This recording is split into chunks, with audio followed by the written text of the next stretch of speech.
All right, let's start this interview off. All right. What's your name and occupation?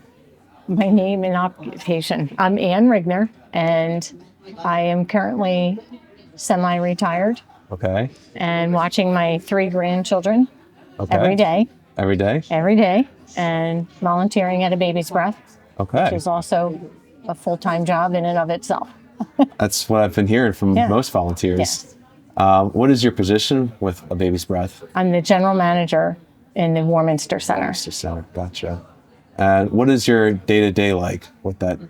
with a baby's breath. Yeah, with your position. So I generally work behind the scenes, not generally in the spotlight, unless need to be. So What's the spotlight? the spotlight would be public speaking, which we are frequently asked to do. And we have Never some, mind this interview then. yeah, right. We have some timid volunteers. We have wonderful volunteers at Warminster, but most people are hesitant to speak in public. So, Okay. so generally I get nominated to do that. Okay. But we do have some other volunteers that will do that. And we talk at churches, organizations, Okay. wherever they ask us to speak, we go. We don't turn it down. And how do you go about saying, okay, I'll go here, I'll go there? So we do a lot of networking, which I found to be a part of the general manager position with Warminster. Years ago, we were looking to increase our volume, our client volume, Okay. and also our funding, and as well as volunteers. Okay. And so put together a committee within our network of volunteers at the Warminster Center to brainstorm ideas on how we can do outreach in the community, how we can secure volunteers, clients, and donors as well. And it kind of goes hand in hand, when you think about it.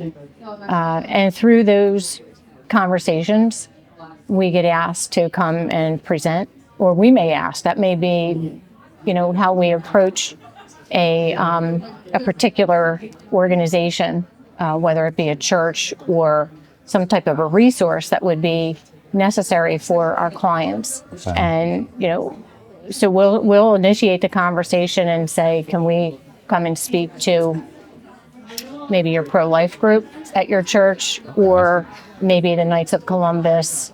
We do outreach to non-Catholic churches, Okay. try and get the full community involved in a baby's breath. So projecting out the message of A Baby's Breath Yes. seems to be the goal for your position. Yeah, that I spend a lot of my time in those functions. Okay. The other pieces of my role, one involves the financial aspect, Right. monitoring and setting up the budget, the annual budget, which doesn't take that much time. But there's the other component with QuickBooks and just managing the budget through QuickBooks. And so what I've done is just kind of split that role, the general manager role, with another volunteer that handles the financial aspect. And we work hand in hand Okay. with that. But it takes some of that burden off of me, gives additional help in that area. So it's been very beneficial for us at Warminster. Okay. So one person you have as financial coordinator, the other person is marketing and also seeing the needs of Yeah. of that center. Right. Okay. And then there's the catch-all for Catch-all. everything else that Like being needs at this event. being at the different events, working to secure a new ultrasound machine, which we just did. And I was fortunate to have a very good volunteer, Andy Simmerman, Okay. who worked with 5 Knights of Columbus councils to secure a new ultrasound for the Warminster Center. Is that difficult? No, it's what you find is when you start to do the outreach and the networking, It's not hard, and when you have the community involved, there's never a lack for finances because people are involved, the churches are involved, individuals are involved, and they're very happy to donate either their time or their dollars to a baby's breath. So They just need someone to tell them to donate. yeah, a lot of them just do it on their own, and they'll ask, what does a baby's breath need, and it sometimes it is financial, sometimes it's supplies for the moms, whether it's diapers, clothes, baby thermometers. There's a whole range of things that we provide to the moms. And they're very appreciative of, the gifts that they receive from a baby's breath. Okay. And you find that, it's twofold. The clients are very appreciative, but the folks that are doing the donating very much enjoy giving to the community, Yeah, I helping can the imagine. moms and the baby. So You're putting something back into the... yeah, and then they'll come back again. What else do you need? And it's really a miracle. Yeah. We have wonderful volunteers at Warminster. We have a great outreach network of donors and other volunteers. Yeah. One thing that I do say is that we never turn away a volunteer.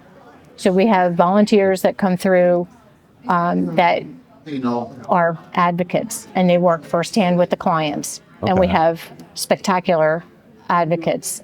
Some have been with us since the inception. Do you do advocate training with them? Yeah, I do not, but our director, Kathy Fry, does that right. training. Yeah, and I have done it. I have filled in here and there. Okay. But because I work more behind the scenes, because I'm Gotcha. not readily available during the day to be at the center, most of the work that I do is on the weekends and the evenings, and here and there during the day. How much time does that take out of your week, would you say? In a given normal week. Maybe this week is a little bit crazy, but... Yeah, it will vary from week to week, but it could be 5, 6, 7 hours. I'm not sure. I don't really track it like that because it just has become a part of the fabric of my life. So, and we just came off of our Run for Life. Yeah. So that was another, we were there. project. We were there last time. That's right. Yeah, That's doing right. some Yeah, thanks for being there. interviews on the street, as you would That's say. right. Yeah. That's right. Okay, I mean, that makes sense. You go to here and there, and you don't quite track it like, oh, I have to go to work. It's time that you've already incorporated as time you're giving. I do. Yeah, and I think most of our volunteers feel the same way, that once you're in it, you're in it, and it gets to be on your mind all the time. So when you're trying to preserve life, it never gets shut off. And so every person that you talk to, and this is what we talk about at our meetings, our networking meetings, and our brainstorming sessions, is that every encounter you have with somebody is an opportunity to try to do something for the babies, for the moms. And you're just constantly looking, like when you're talking to somebody, how can you help a baby's breath to help the moms and the babies? And it's just miraculous how it all falls into place. And people are just amazed at what they can do towards the mission of saving a life.